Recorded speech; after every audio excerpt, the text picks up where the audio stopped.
जैसा कि ये गर्मी में एडमिशन हो रही है, 10वीं पास सभी बच्चों का एक 11वीं में एडमिशन हो रही है। ऐसे में कई बच्चा गलत तरीका से एडमिशन करवा लेते हैं, जिनका एडमिशन होने के बाद भी स्कूल में नाम काट दिया जाता है। अब आपको गलत तरीका से एडमिशन नहीं, बिल्कुल सही तरीका से एडमिशन करने की ज़रूरत है, क्योंकि ऊपर साफ साफ लिखा हुआ है कि 11वीं में नामांकन ऐसे करवाए।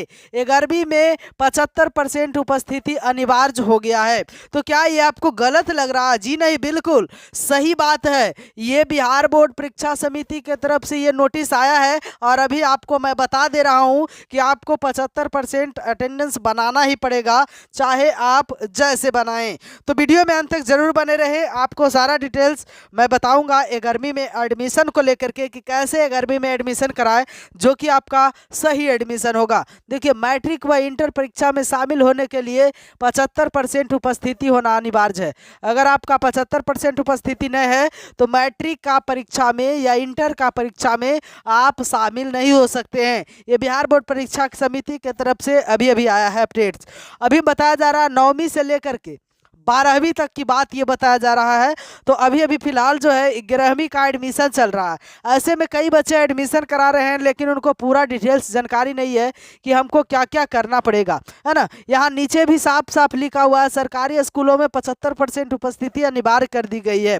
मेरे प्यारे बच्चों, पहली बात तो ये है कि अब आपकी एडमिशन प्राइवेट स्कूलों में नहीं होने वाला है, सिर्फ आपकी एडमिशन सरकारी स्कूलों में होगी। +2 वाली स्कूल में आपका एडमिशन होगा, है ना। तो सही फॉर्म आपको कैसे भरना है, तब जाकर के आपका सही एडमिशन होगा, और 75% आपको अटेंडेंस कैसे पुराना है, वो सारा अपडेट्स इस वीडियो में आपको मिल जाएगा। सबसे पहले तो मैं आपको साफ साफ यहाँ लिखा हुआ दिखा देता हूँ। बिहार विद्यालय परीक्षा समिति ने सभी शिक्षक संस्थानों में न्यूनतम 75% उपस्थिति अनिवार्य संबंध में पहले ही पत्र जारी किया।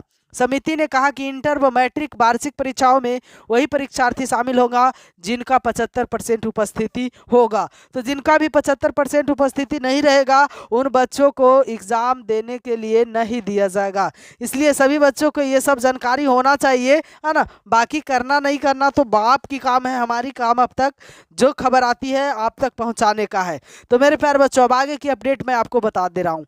देखिए, इनमें कह रहा है कि सिर्फ यहाँ पे, मेरे प्यारे बच्चों सावधानी से देखिएगा, यहाँ पे कह रहा है मेरे प्यारे बच्चों कि सिर्फ यहाँ पे +2 वाले स्कूल, जिसका +2 का कोड है, उसी बच्चा का यहाँ पे एडमिशन होगा। मतलब सिर्फ यहाँ सरकारी स्कूल में एडमिशन होगा, न कि प्राइवेट स्कूल में आपका एडमिशन होगा, है ना। यहाँ पे देखिएगा, पटना जिले के 100 नए स्कूलों को इंटर का एडमिशन के लिए बढ़ाया गया है मेरे प्यारे बच्चों।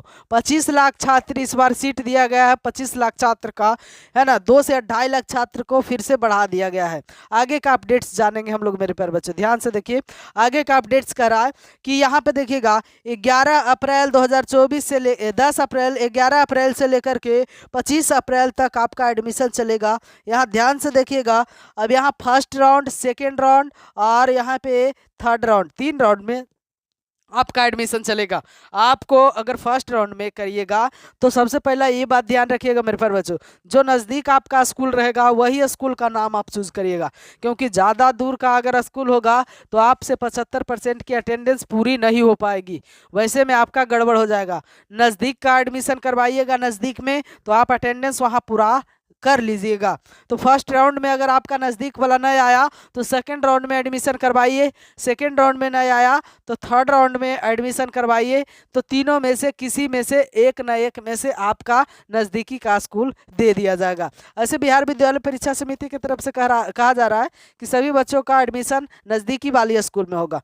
मेरे प्यारे बच्चों, अगर आप 8 को भरोगे तो आपका 15 मई तक एडमिशन हो जाएगा, और 15 मई के बाद 16 मई से आपका क्लास भी प्रारंभ हो जाएगा। 16 मई से आपको क्लास जाना भी होगा। तो ठीक है, अब अगले देखिएगा, अगला पेज में क्या करें।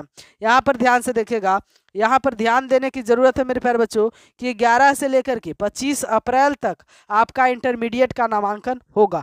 कई तारीख से? 11 तारीख से लेकर के 25 अप्रैल तक आपका एडमिशन होगा। आपका एप्लीकेशन फ़ीस जो लगेगा 350 रुपया लगेगा।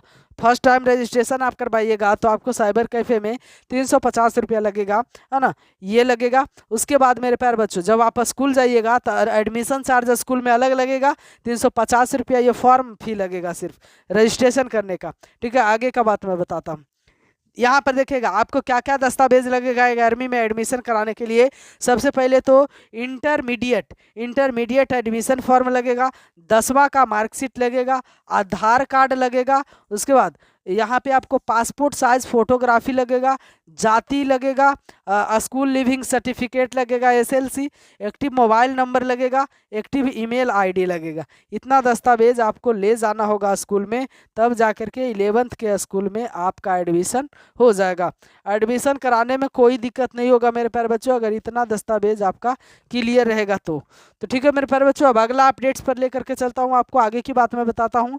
जैसा ही इतना आप साइबर कैफे में दीजिएगा तो ये वाला फॉर्म आप जरूर देखिएगा, इस तरह का फॉर्म आएगा साइबर कैफे में, और यही फॉर्म को फिलअप किया जाएगा। नाम, एड्रेस जो भी है पूरा, पिता का नाम, माता का नाम, जो भी है आपका सिग्नेचर, सब यहाँ पर आपका भरा जाएगा और उसके बाद सबमिट किया जाएगा, और इसी तरह से आपका एडमिशन संपन्न हो जाएगा।